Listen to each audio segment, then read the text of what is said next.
Assalamualaikum warahmatullahi wabarakatuh.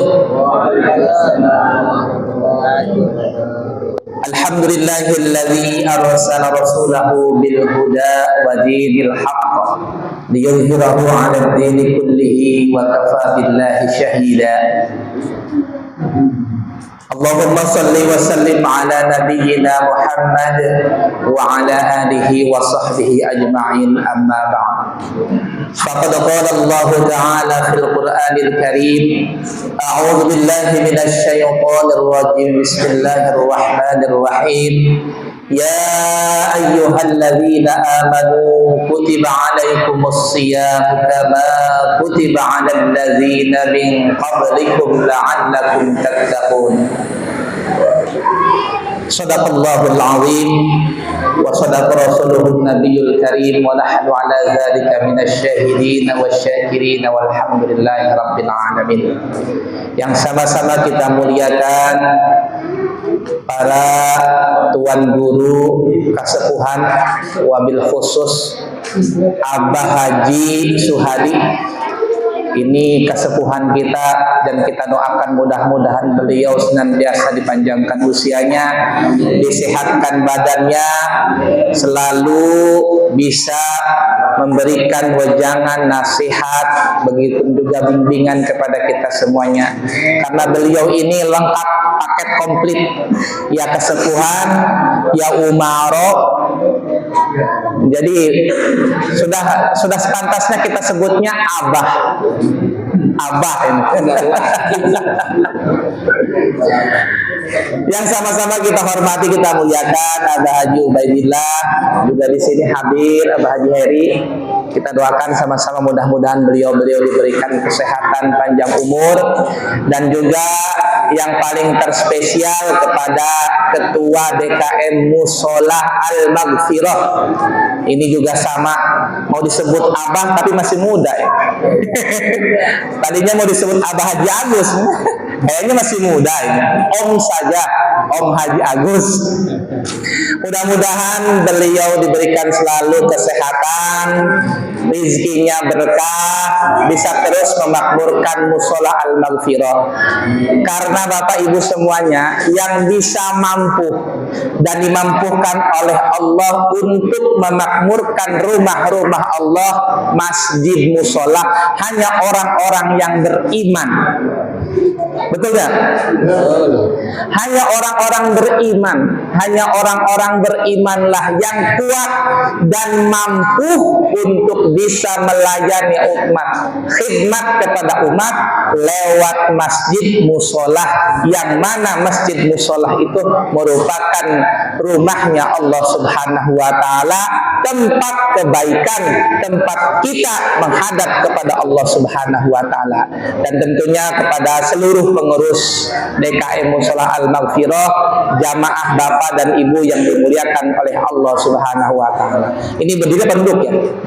Hadirin yang dirahmati oleh Allah Subhanahu wa Ta'ala, karena waktunya singkat, kita akan bedah sedikit demi sedikit tentang hal-hal yang berkaitan dengan ibadah puasa dan ibadah Ramadan lainnya.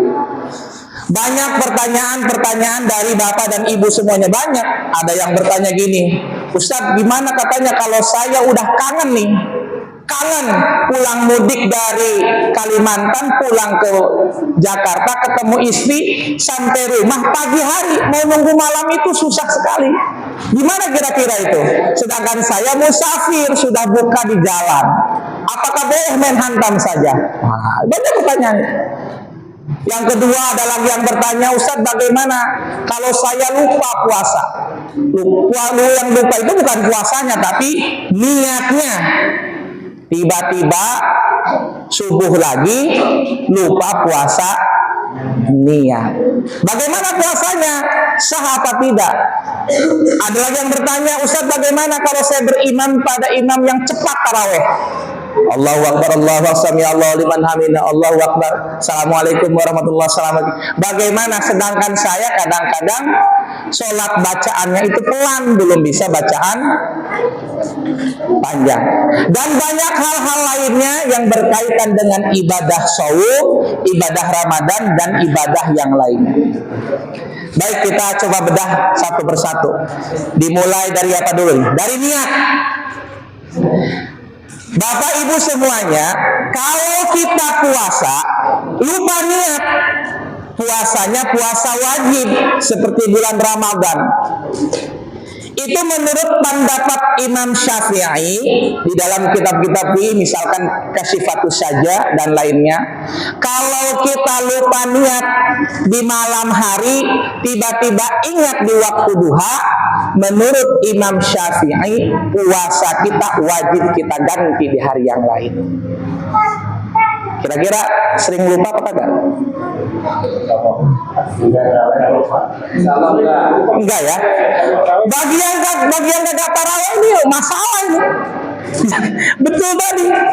Yang tarawihnya tiap malam dan tidak pulang duluan, tarawih juga dengan syarat tidak pulang duluan. Kalau pulang duluan maka kagak ikut niat bersama. Jadi kalau menurut Imam Syafi'i yang namanya niat itu adalah rukun. Rukun puasa itu yang pertama adalah niat.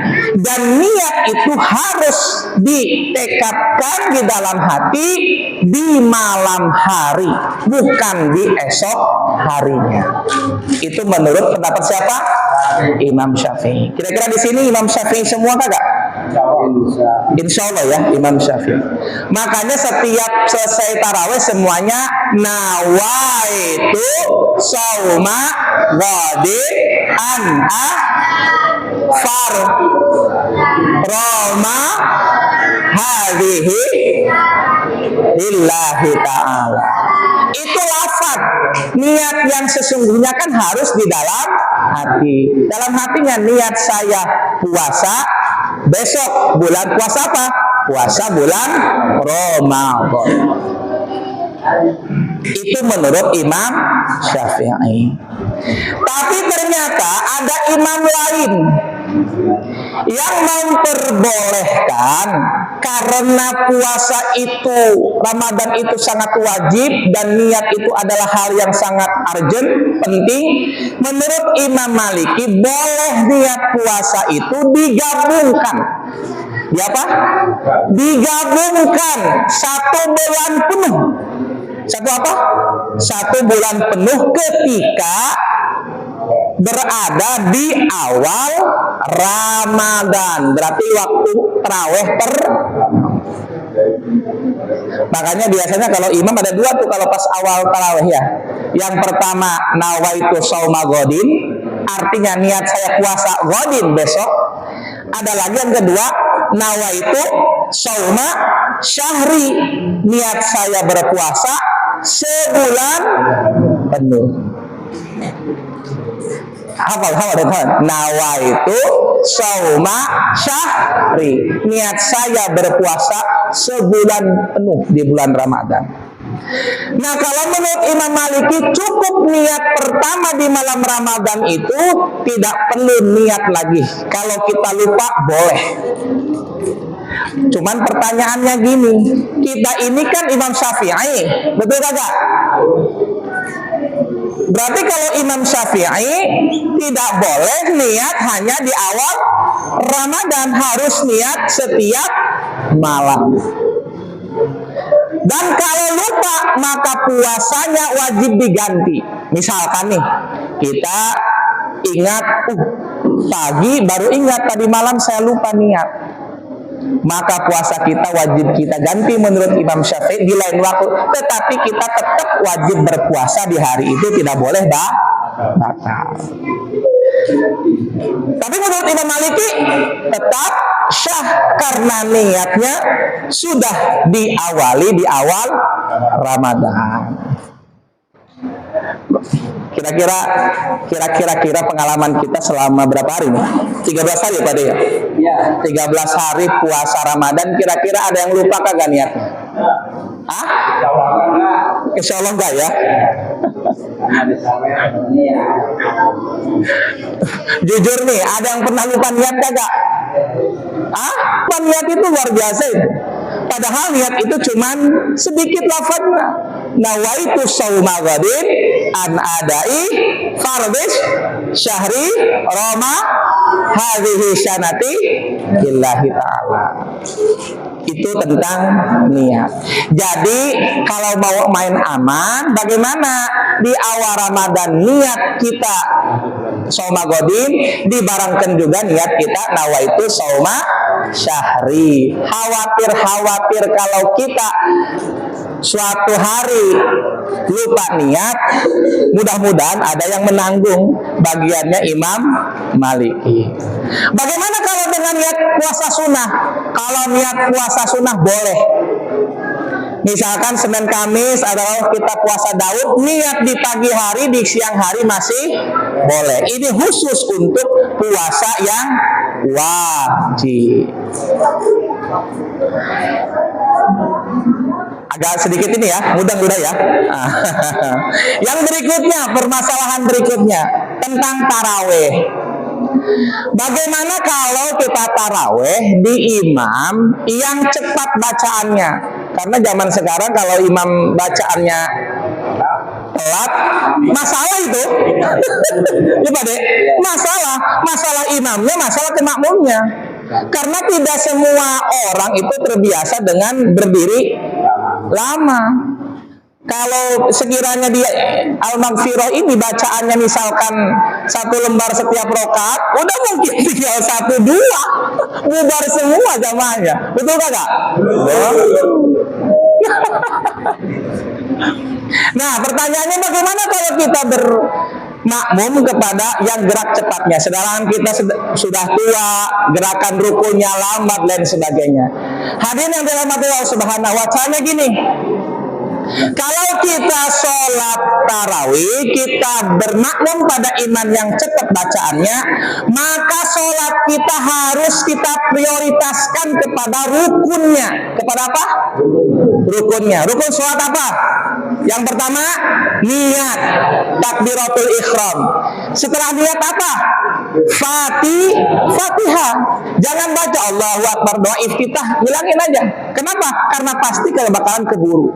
Niat, setelah niat takbiratul ihram Allahu Akbar, dilangsungkan dengan bacaan Fatihah.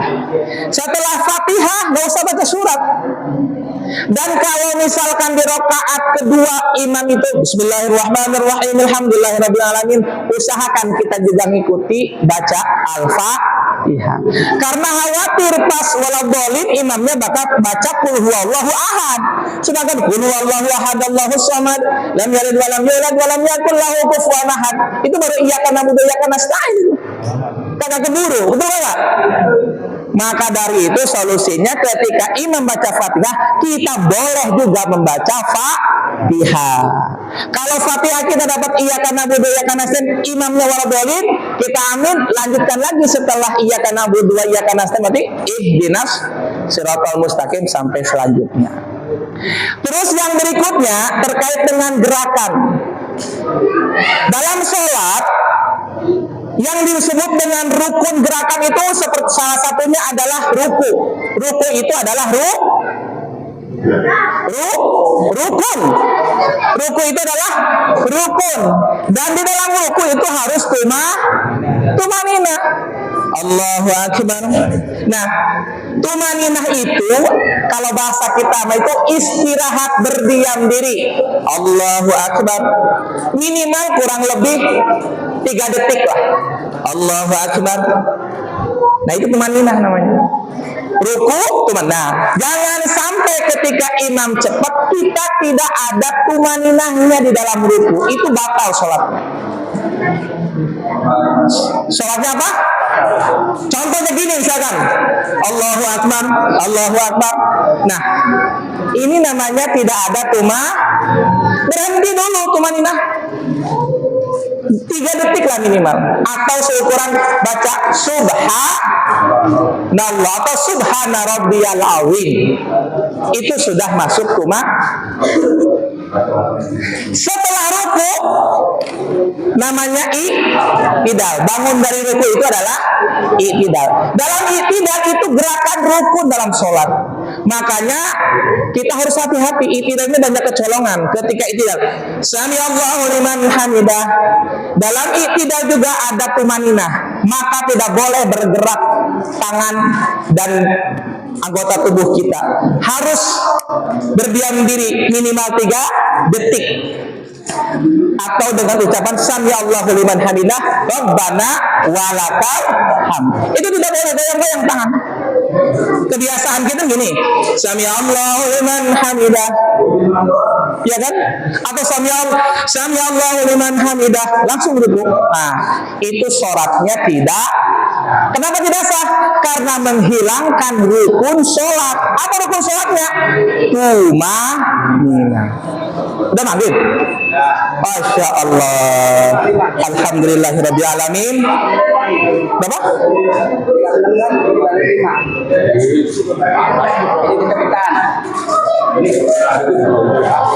Sudah ini. Hadirin yang dirahmati oleh Allah Subhanahu wa taala, mudah-mudahan di lain kesempatan kita bisa berjumpa kembali melanjutkan dari pembahasan-pembahasan tentang ibadah saum dan ibadah yang lainnya di bulan suci Ramadan, karena waktu sudah buka. Udah buka belum nih? Akhirul kalam, mohon maaf apabila ada hal-hal yang kurang berkenan. Walafu minkum, wassalamualaikum warahmatullahi wabarakatuh.